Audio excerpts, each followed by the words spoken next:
अजितदादांच्या विमानात बॉम्ब होता का हे तपासलं पाहिजे असं विमान अपघातावरती खासदार बजरंग सोनवणे यांनी संशय व्यक्त केलाय।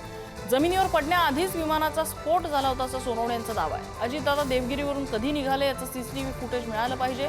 अजितदादांच्या विमान अपघाताची उच्चस्तरीय चौकशी व्हावी अशी सोनवणे यांनी मागणी केली आहे।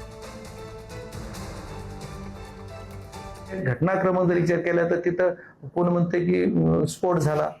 तुम्ही जरी 9 ते 846चं जे फुटेज दिसतंय जी मी बघितलं हे मी बघ त्या फुटेजमध्ये काय दिसतंय बघा तुम्ही काय दिसतंय।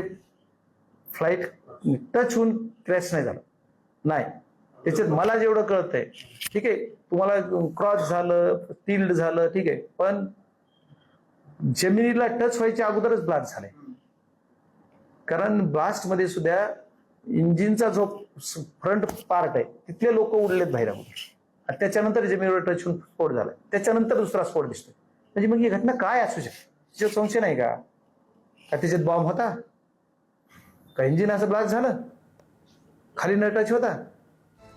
आणि या संदर्भात बोलण्यासाठी आपल्यासोबत राष्ट्रवादी काँग्रेसचे प्रवक्ते सूरज चव्हाण आहेत। सूरज चव्हाणजी, वेगवेगळ्या कॉन्स्पिरसी थिअरीज मांडल्या जात आहेत, अनेकांकडून संशय व्यक्त होतोय, पक्ष कसा बघतो याकडे? पहिली गोष्ट तरी हा आमच्यासाठी खूप मोठा धक्का आहे की अजितदादा आम्हाला अचानक सोडून जाणे हा राष्ट्रवादी काँग्रेस परिवारासाठी तर मोठा धक्का आहेच पण महाराष्ट्रातल्या सर्वसामान्य जनतेला पण एक मोठा धक्का या घटनेमुळे घडलेला आहे। खरं तर माझी सगळ्याला विनंती आहे की या प्रकरणामध्ये चौकशी चालू आहे, याच्यामध्ये CID माध्यमातून चौकशी करतायत, अनेक वेगवेगळ्या गोष्टी समोर येत आहेत। माझं सगळ्याला म्हणणं आहे की हा प्रश्न एक भावनिक आहे, जबाबदार लोकप्रतिनिधींनी त्यांच्या बोलण्यातून लोकभावना भडकू नये त्याची काळजी घेतली पाहिजे।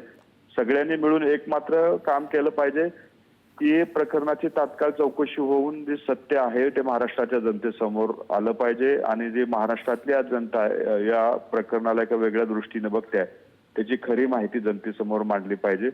परंतु हे सगळं करत असताना जबाबदार लोकांनी सुद्धा तितक्या जबाबदारीने बोलावं एवढीच माझी नम्र विनंती। या लोकप्रतिनिधींमध्ये काही तुमच्या पक्षाचे पण नेते आहेत, अमोल मिटकरींनी तर हा मुद्दा लावून धरलेला आहे। नाही सगळ्यांची बघा आमच्या सगळ्यांची भावना तीच आहे की ही जो काही घटना घडलेल्या आहेत त्या घटनेचं इत्थंभूत माहिती महाराष्ट्राच्या जनतेसमोर आली पाहिजे। हे अपघात कुठल्या कारणामुळे झाला त्याची माहिती भेटली पाहिजे, जनतेला हे कळालं पाहिजे की नेमकं कुठल्या कारणामुळे कुणाच्या चुकीमुळे तो अपघात झालाय त्याची माहिती सगळी मिळली पाहिजे। परंतु आज एक महाराष्ट्र वेगळ्या धक्क्यात आहे, अशा धक्क्यात असताना अशा पद्धतीचे विधान करून जनभावना भडकणार नाही किंवा बाकीच्या गोष्टी येणार नाही याची काळजी आपण सगळ्यांनीच मिळून घेतली पाहिजे आणि सगळ्यांचा एकच आग्रह असला पाहिजे की सखोल चौकशी होऊन तात्काळ लवकरात लवकर सत्य बाहेर यावं यासाठी सर्वांनी प्रयत्न केले पाहिजे। सूरज चव्हाणजी धन्यवाद, आपण पुढारी न्यूजला प्रतिक्रिया दिली त्याबद्दल।